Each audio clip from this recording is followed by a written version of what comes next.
Mutta mikä tekee miehestä miehen? Voima, rakkaus ja luottavuus. Se on semmonen, joka ei oo homo. Riittääkö?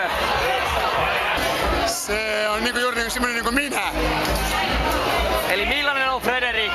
Täytyy toimittaja itse tutkia sitä. Onko Frederik rakastava? On joo, totta kai tietenkin. Rakastaako Frederik naista? Kyllä, kovasti joo. Mites suuteleminen? Joo, sekin onnistuu joskus. Mites ihan niinku rakastaminen? No onnistuu.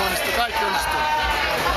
Onko suomalaisen miehen tarkoitus rakastaa ja suudella? Kaikki yhtä aikaa, joo, just näin.